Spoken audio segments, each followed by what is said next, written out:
Bagi Lakers sekarang, LeBron James bukan lagi pusat tata surya mereka. Dia udah bukan matahari, cuma bintang tua yang masih terang. Dan perlahan-lahan mulai digeser oleh orbit baru bernama Luka Doncic. Dan Lakers, mereka kayak orang yang gak bisa mutusin mau bertahan karena kenangan atau beranjak demi masa depan. Inilah kisah yang lebih dari sekedar statistik, lebih panas dari sekedar off-season rumor. Ini adalah pertarungan diam-diam di antara dua kutub. Sang raja yang pernah mengangkat mahkota dan sang pangeran yang sedang dirancang jadi pusat galaksi baru. Ini bukan siapa yang lebih hebat, tapi siapa yang akan jadi prioritas. LeBron resmi opt-in, player option $52,6 juta tahun ke-23 di NBA. Seharusnya itu perayaan dong, kayak anniversary-nya gitu kan. Tapi Lakers malah diem, silent, gak ada tweet, gak ada press release. Kenapa? Karena ini bukan sekedar kontrak bro, ini ego class paling mahal di liga. Dan jujur aja, kalau LeBron dan Lakers ini film, genrenya pasti drama rumah tangga mahal yang udah kehilangan cinta. Gue gak bilang Lakers jahat, gue juga gak bilang LeBron's playing victim, nope. Tapi ini kayak hubungan yang udah lewat masa honeymoonnya.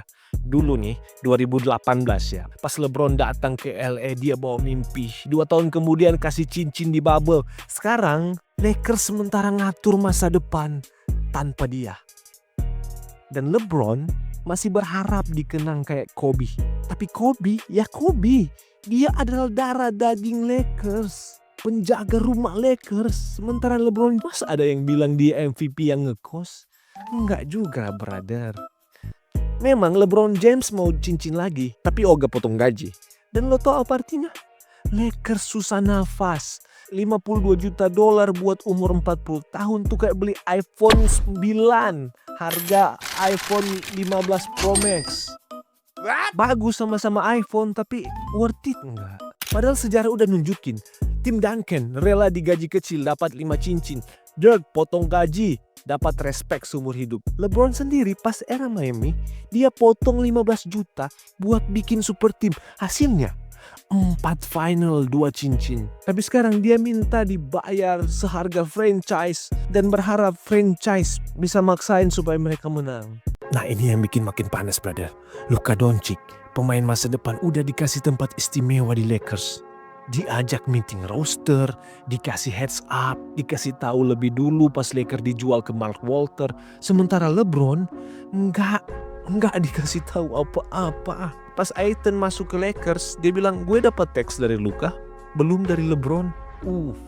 Ini bukan lagi power shift bro, ini revolusi. Dan ironinya, revolusi ini dilakukan dengan cara yang sunyi. Tanpa pernyataan resmi, tanpa cium pipi kanan, pipi kiri ngasih salam, potong tumpeng atau apapun itu. Lo juga pasti ngerti kan, LeBron itu legenda, mesin waktu. Masa ada orang masih average 25 di umur 40? Tapi kayaknya kita harus ngerti juga posisi Lakers ya. Karena lo gak bisa bangun tim masa depan di atas fondasi yang mungkin besok pensiun. Pas farewell tour, Kobe gak minta semuanya dipenuhi, dia tahu waktunya udah mepet. Tapi dia tetap jadi pusat respect. Karena dia ngerti, cinta fans bukan soal banyaknya permintaan, tapi ketulusan buat tim. Sekarang Lakers ada di dua kutub raja atau pangeran baru. Kalau lo pilih LeBron James, lo pilih keajaiban biologis yang udah main 23 musim dan masih ngedang kayak umur 25 tahun. Lo pilih legenda hidup, mesin PR, orang yang bisa bikin stadion penuh meskipun timnya peringkat 10. Tapi harga dari legenda mahal. Bukan cuma secara finansial, tapi juga masa depan. Gaji $52 juta itu kayak 30% dari total gaji Lakers. Mereka udah mengap-mengap di luxury tax. Mereka mau bangun istana, tapi 30% biayanya buat bayar satu singgasana.